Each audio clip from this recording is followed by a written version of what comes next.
And we are back, y'all. You are watching Speed4 TLC. I am Mr. Game & Shout, and I have the honor of introducing to you my good friend Railcoon. How are you doing tonight, my friend? I'm doing pretty good. I go by that Railcoon name. I'm a pink fox on the internet sometimes. I go by they, them pronouns. And I don't know that I've seen your tuber before. That's adorable. Yeah. The hotkeys aren't working right now, but it's fine. She can pet the bird, depending on what's going on, but I think the game's taking over the hotkeys. But real quick, we're in game to start with because this run goes by extremely fast, and the glitch is a little bit unintelligible if I don't explain how it works. So Shout has volunteered to be my designated dumb person, and if I can explain to Shout how it works, then hopefully you all know how it works. I know even less than usual going into this one, and I didn't think that was possible. So this pyramid on the ground this game was designed for co-op, and it lets you teleport to the other pyramid using the one of the other color.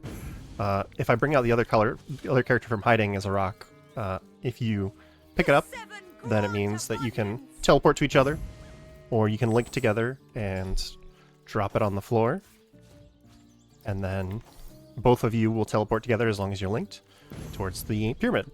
Now, Big Law knows about the chest. Some of you might know about the chest, the barrelmancy. We're not doing that. We're just going to throw that to an invalid location as a hint as to what's going to go on. Where'd that go? Up here? Okay, sure. We have the telekinesis ability, which lets us throw items much further than you would expect. You can see I can throw it all the way over here. You can also pick it up from very far away. And the way it decides where you can throw things is a little bit interesting. It's dependent on this white outline.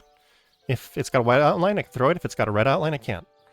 But if I right-click, there's no outline. What? But I right-clicked while it had a white outline, so it works. What? That's the glitch. It's that easy. You right-click while the outline is white, and you can throw it anywhere you want. So if we go to the end of time... What do they call this glitch? Boundless yeet? I don't know. Okay. Yeet is a fun word. So it means that we can do things like, we're on the final map of the game, and we can throw our teleporter into the void, and we're here now. Well, that looks dangerous. Didn't quite go where I wanted, but it's fine. So that's the main premise of this glitch, and if you look in the top right, there's a mini-map that has coordinates. Those coordinates are on, and my camera scrolls really fast, because as you can guess, the ability to throw the pyramid anywhere you want, including into the Fog of War, means we're going to skip a large amount of the game. So this can be very fast. We're going to go back to the main menu. I'm going to do the character setup real quick and explain how it works, and then you can give me character names. How's that sound? Sounds perfect. I am ready with those when you're ready for them. So we want both characters to be a ranger, because your starting class, all it really determines is your starting equipment. And we want both characters to start with a bow and an explosive arrow. So we're going to set them both to a ranger. And then we're going to go in and we're going to customize. We're going to take their perception off. We need 8 points of dexterity so that their scoundrel skills never fail. If it's 7 or lower, sometimes they just don't work. We're going to go in and remove all of their skill points. We want 1 point in scoundrel. We want 2 points in telekinesis, so they've got good throw range. And we want lockpicking. Then we're going to customize our starting skills. Both characters are going to have haste and an invisibility spell. That's going to help us just get started here at the beginning of the game pretty quickly. We're just going to make who is temporarily Roderick before we know their other name a woman as well. We're going to trans their gender. There we go. Speed TLC. Scoundrel. Trans rights. And then lockpicking. So while I'm wrapping this up, what names do we have? All right, we have 2 names. In first place with $21, we had Peanut Butter, capital P, capital B, 2 words. 2 words? Okay. And in second place with $10, we had Cassie, Cassi. All right, sounds good. I'm going to hit this start button, and then it's going to load up a cutscene, and when I skip the cutscene, it's going to start the timer. So I'll count you down. Right, 3, 2. Oh, actually, it's going to do a reload screen. I lied. I'll count you down and then I'll start moving. How's that? I'm sorry, I just baited our restreamer. So 3, 2, 1, go. So first thing we're going to do is we're actually going to go into the tutorial dungeon because we need to get to level 4. And we also need to get into the starting city. because we need to hit the main story as fast as we can. What we're going to do is we're going to view some lava. And lava does damage based on what your level is. Not the level of the person standing in the lava. It does damage based on the player character's level. So the any percent run goes to level 3, and then you just roll some dice. But for a marathon, we're going to go to level 4, just so that we have a better chance at one-shotting the final boss. Because the lava is our only way to damage the final boss, and if it doesn't do enough damage, well, we got to reload the quick save. So, just for marathon safety, we've got a little bit of a different route than what you would normally see. And we've got one character going towards the city, while the other character is going through the starting tutorial dungeon, because the starting tutorial dungeon has a lockpick.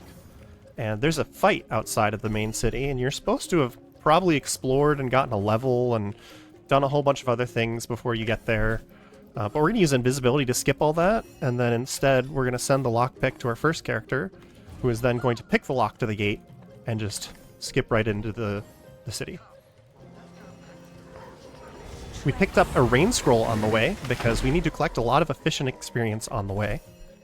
And what's going on with this other character is she's running back towards those guards we saw earlier, because she needs to get into a fight. The teleportation system for quick travel isn't enabled yet, but when you run away from a fight, it takes you to the nearest waypoint, which, from those guards, is this city. So we're going to send this character roughly around here, and then use an explosive arrow to attack this guard. And we're going to run away, and it'll take us into the city. No safe waypoint shrines. Did I messed up my clicking. It's fine, it's fine.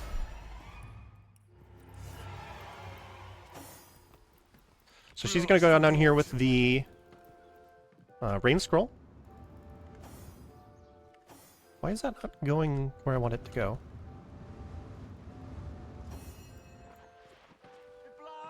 This ship might burn down. It's fine. We got a backup if the ship burns down. This is about 1,000 experience for free, if it works. Okay, she's finally going to where I wanted her to go. Did the ship go in the lava?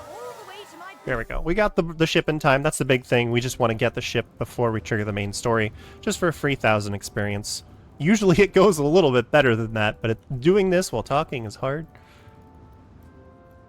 And we're going to trigger the main story by going into the clinic here. There's several ways to trigger the main story. You just want to find any of these bloodstones, and there's a couple in town. This is just the fastest one to get to. So we level up, and we're going to take that extra skill point and give it to speed, so that our characters are just very slightly faster. And we're going to go to the end of time, and we're going to hit the plot. So while we're waiting through plot, why don't you give us some quick donations, Shout? So did we just warp to the end of time? Yes. Okay, totally normal. I do want to call it a $25 donation that we had come in from Hale. Thank you so much for sending that our way. So far, we have now raised $5,636 for Transgender Law Center. $6,000 is in sight, y'all. I think that we can get there. I know we will need your help to do that. Exclamation point donate or one donate in the chat to get you that link and help us get a little bit closer. So once we're done with this plot, we're going to go back to the city we started in, and we're going to get those teleport pyramids. That's where you get them, is after you get through this kind of tutorial section. And yes, you really are thrown right into the main plot this soon into the game. It's just the way the plot for this game goes. So this wizard's going to walk up to us, and he's giving us one of the pyramids. It's going to be kind of weird. We need both of them, right? And then when we go to grab the other one, we're going to get yelled at a little bit. It's fine. And then we're going to go to the second act, where there is a chest that's next to a mine. And it's a very special chest, because if the chest gets... words are hard. If the chest gets exploded or destroyed by any means, it drops lava on the floor. So the whole idea is that if you step on the mine, it blows up the chest, it drops lava under you, you die. It's kind of just a mean trap. Kind of a gotcha thing to try and get a guaranteed kill on you. So what we're going to do is we're going to go up here. This is where the door to Act 2 is. We're going to make sure we activate this waypoint. Pick up our pyramid. And then suddenly we're in Act 2. Just a couple of minutes in. What's Act 1? What was that? I don't know what that was. So we're going to go over to where that chest is. We're going to pick it up. And then we need to gain enough experience to get to level 4. And that's kind of our next objective. So while I pick up this chest, if you have any more donations, shout, go for it. Again, just a reminder to everybody that when you donate, your donation is going towards the Transgender Law Center. The Transgender Law Center changes law, policy, and attitudes so that all people, can live safely, authentically, and free from discrimination, regardless of their gender identity or expression. Y'all, we have been doing amazing things so far this weekend, and we appreciate your help so much in getting us there. This is incredible. Right, so we're talking to a well, and this well's brother is lost. So he sends us to his brother, who's in Act 3. This is kind of like a little preview of Act 3. You're not supposed to be able to access the rest of the act here, but it's on the same map, so you can guess what we're going to do. And it's because at the end of Act 3, there's a big treasure room that gives you a bunch of experience after the boss of the act. So first we're going to teleport here, because it's right outside the final boss, so it gives you a little bit of experience. And then we're going to go into the treasure room after the boss, and it's going to give us more experience, but also it's going to give us the spell we need to help with that well side quest. So we pick that up here, make sure we walk onto the stairs for the experience, and then we go back to our friend, talk to the well a couple times, get some experience for starting the quest, technically. Then we read the spell, they go home to their brother, and then we go back to Act 1. Now we're almost all the way to level 4. We gotta complete the quest by talking to the wells again. We'll be about 1,000 short. So nearby the well is a cathedral that's the end of Act 1. And what we're going to do instead is there's a point where if you walk in the side entrance and just stand there for a few moments, you advance some plot and you get about 1,000 experience. So that's what we're going to do. We're just going to go over to the side entrance here. We're just going to stand still for a few moments till we're level 4, and then we're going to go to the end of time, because that's where the final boss spawns. And you'll notice we've already been to the end of time, so we can just teleport there. From Act 1 to Act 2, back to Act 1 to the end of time. Yes, technically to Act 3 for a very short moment. And of course, we wouldn't want to leave that out. we skipped 4 and 5, don't worry about it. Now we're going to throw this pyramid out of bounds in a very particular way, so we're down here in the void. Don't worry about it. And then we're going to go to where the final boss spawns, and we're going to quick save, because this is still RNG. There's a damage roll from lava, and what we're doing is, by going to level 4, we have a higher chance of hitting the damage roll we need. We could be resetting for as long as, 5 minutes, if we hadn't gone to level 4. So we're going to quick save. We're going to advance this. We're going to get ready to blow up this chest right as the dragon lands. And hopefully, good damage. Okay, unfortunately what can happen is the lava can also spawn very forward, and it doesn't spawn under the dragon. So that's the bad luck. Let's do that again. Hopefully have the better luck.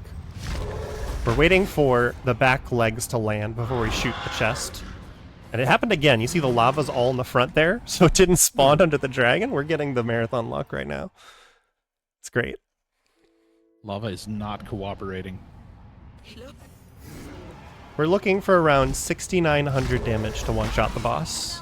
Nice. It can go upwards as far as 12,000, and as low as about 5,000. And if we were level 3, then we'd need to roll somewhere around 10, the equivalent of what the luck is for 10,000 plus to one-shot the boss.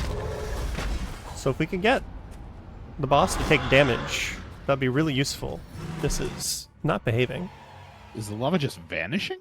Yeah, so what we're doing is, this is real-time game, but turn-based combat. So what we're trying to do is we're trying to spawn the lava right before we go into the turn-based combat. So the lava stays on the floor, and then the dragon takes its turn and instantly takes damage from the lava. The timing's a little rough, but usually it's not quite this finicky. I might have to move the chest if it continues to misbehave. That one, I just mistimed it. I didn't blow up the chest. It's fine. You got this, Ray. This is one of those tricks where you can spend half an hour practicing it, and then you get it like several times in a row, and then you've got the timing down, and then it just stops working for a little bit. It's pretty finicky because it's random damage and random placement of the lava. Yeah, we're going to move the chest. It's fine. We're going to just adjust this a little bit.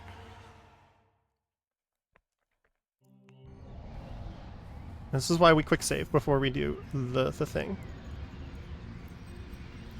Just just gonna move it a little bit further up that way, and then try that again.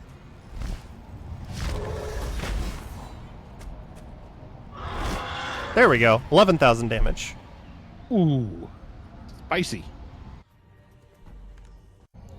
Now we've got a little bit of an epilogue they added in Enhanced Edition, so we're just going to mash through that a little bit. We're going to run to a door, there's going to be some dialogue, and I'll call out when time is. That's a Divinity Original Sin Enhanced Edition. It's very fast, it's very broken. Some of you may have seen the Barrelmancy version, where you put a bunch of barrels in a chest and you squish people with a chest. This is even faster. Oh. We did a silly thing where we did not link our characters together.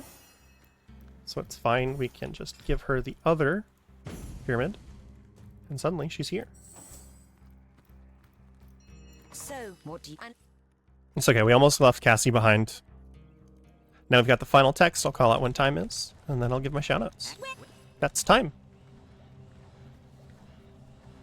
So thanks everybody who's helped put this marathon together, Big Law and everybody else. I'm bad at names, I'm not going to be able to call you out all individually.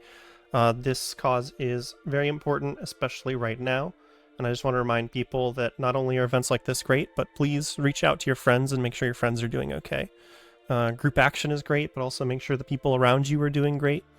You know, offer them support if they need it.